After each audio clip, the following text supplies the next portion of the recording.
Сәлем достар, бүгінгі видео Астана туралы болмақ. Астана туралы менің өзім ойым, және де Астанаға көшейін бе, көшпейін бе деп ойлап жүргендер үшін бәлкім жақсы бір кеңес болар. Өзім де сондай ойларда жүрмін, және де осы жолы тестілеуге келген болатынмын, және өзімнің сондай Астананы бақылап, көріп жүрген ойлармен бөліскім келеді. Астана мені бір Сеулды еске түсіреді, өйткені бұл жақта да бір өзен бар, бұл жақта парктер өте көп, жаңадан салынып жатқан, өте көп зданиялар бар, өте әдемі архитектурасы, сондықтан маған қатты ұнайды. Жалпы Астана Алматымен салыстырған кезде әрине енді дамып келе жатқан жас қала болғанымен бұл жақта адамдар әлі аз, сондықтан да пробка көп емес. Көбінде Алматы қаласында пробка өте көп, напряженный, адамдар асығыс, всегда бір жұмыспен жүреді, всегда встречалар, всегда тек қана карьера, жұмыс деп ойлайсың, және де не киіп не қойғаныңа дейін прям өте важно көрінуі мүмкін. Астанада ондай емес, больше спокойствие бар. Астана қаласында больше свобода бар сияқты, өйткені зданиялар әлі ондай биік емес, және де көп емес, және адамдар аз. Мысалы, таңғы уақыттарда мүлдем тып-тыныш тұрады. Алматы қаласында ондай емес, таңғы 4-5-терде де, түнгі 2-3-те де тынбайды, ал бұл жақта жоқ, олай емес, тып-тыныш. Мысалы, мен қазір жүгіріп жатырмын, таңғы сағат 4:30-5-терде шығамын, сол кезде Астанада көшелерінен көп машина көрмейсің. Және в целом басқа да уақыттарда парктерде жүрсең, адамдар көп емес. Мені осы жағы қатты бір қызықтырды. Және де зданияларына қарасам, архитектурасы өте әдемі, дизайн прям жаңа екені көрініп тұрады, жаңадан салынып жатқан қала екені көрініп тұрады. Сол жағы мені қатты қызықтырады. Алматы қаласында ескі зданиялар, өте тар көшелер, және де сондай бір бәрібір ескі қала екені көрініп тұрады. Әрине табиғаты, тауы, атмосферасы, өзінің жастарский вайбы бар ғой. Алматы қаласын мен өте жақсы көремін, өзім Алматыны прям алғашқы махаббатым деп па, бірақтан енді Астана кішкене бір еркіндікпен маған бір миымда символ болып қалып қойған сияқты. Бұл жақта жаңашыл көзқарастар, барлығы жаңа, адамдардың барлығы енді дамып жатыр, және де конкуренция онша көп емес.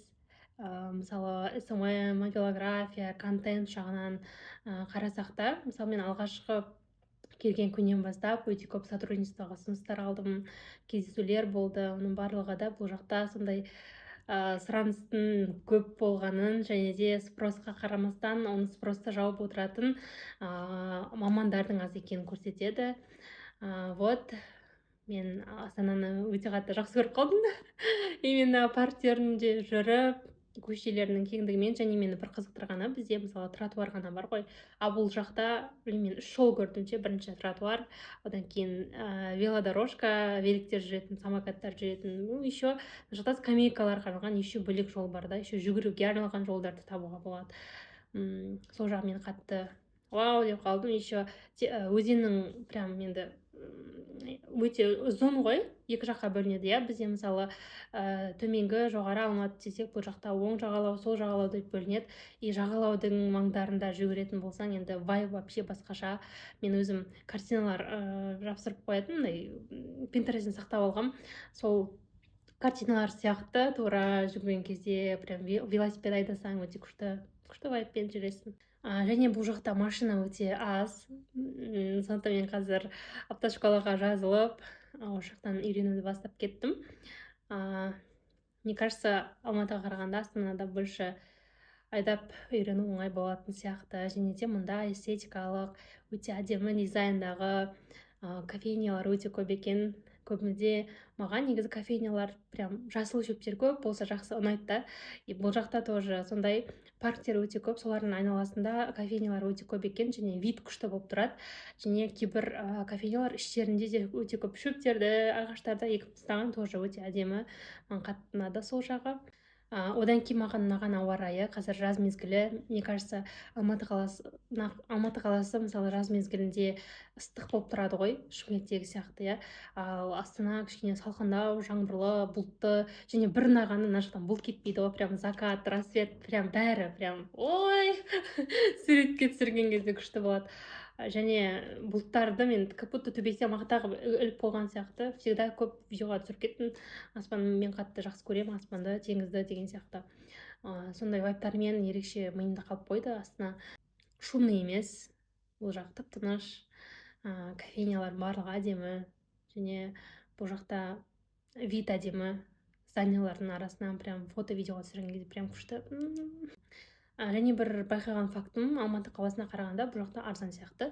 Квартираларда жүру, продукты, не знаю, көп нәрсе, мне кажется, арзанырақ сияқты, чем Алматыға қарағанда. Либо Алматыда менде встреча көп, жұмыс көп, мен сыртта көп жүремін де, сол жақта көп ақша құртамын да, мына жақта ондай емес сияқты ма.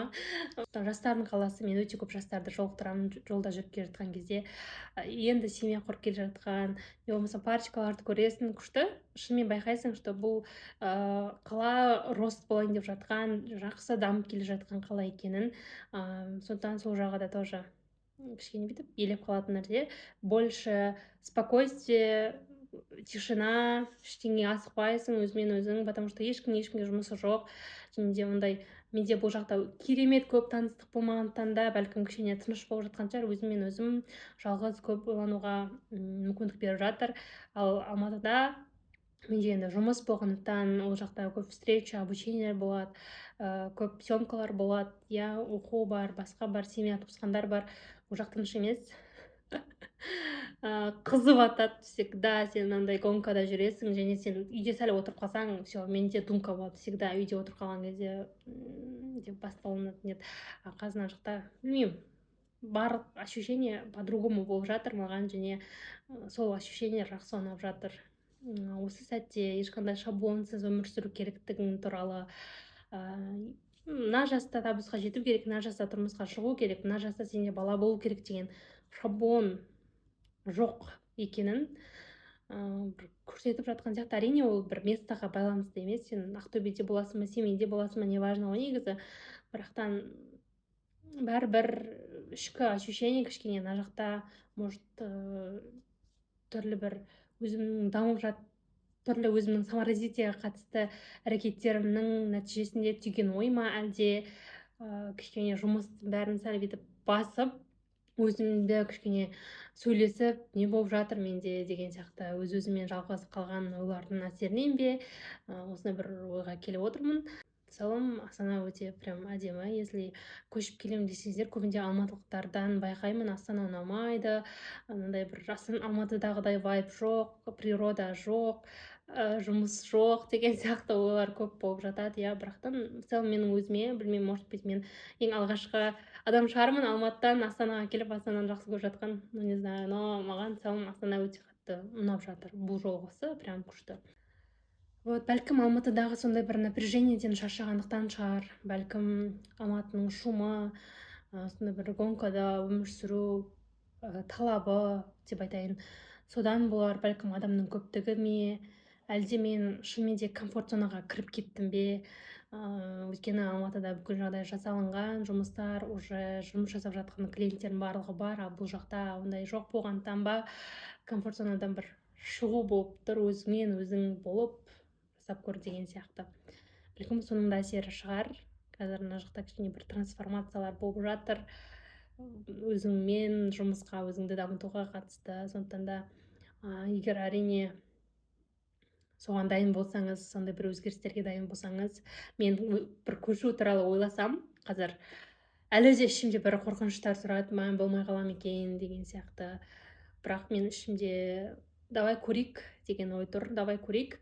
Если болса болып кетеді, болмаса көреміз. Зато мен ертең өкініп қалмаймын, неге бұл кезде көшіп көрмедім екен деген сияқты. Все равно менің миымда болашақта я хочу жить в Астане деген бір ой тұр да, сол ойды почему бы нет қазір жасап. Астана бұл өсу қаласы, бұл жақта енді көтеріліп келе жатқан эксперттер, енді көтеріліп келе жатқан брендтер өте көп. Олар UGC бағытта болсын, блогерларға болсын, контент-мейкерлерге болсын, өте мұқтаж. Рынок әлі ондай керемет толған жоқ, бос деп айтса болады. Тем более қазақ тілді аудитория болса сізде, онда вообще потолок. Сондай эксперттерге бәлкім бұл қала мұқтаж шығар. Келіп көріңіз. менде әлі әрине көшуге қатысты толыққанды ой қалыптасқан жоқ. Әлі де за против деген оймен осылай жүрмін. Бірақтан жуырда шешім қабылдаймын деген ойдамын. Бірақ қазірше Астана қаласы осындай себептермен маған қатты ұнап тұр. Және сондай ощущение мен ішімде бір тыныштық сыйлап жатыр. И сіздер тоже келіп, негізі көшпес алдын бір-екі рет келіп тексеріс етіп көрсеңіздер болады. Содан кейін барып шешім қабылдайсыздар. Және бүкіл тәуекелге дайын болу керексіздер. Вот. Все, всем пока.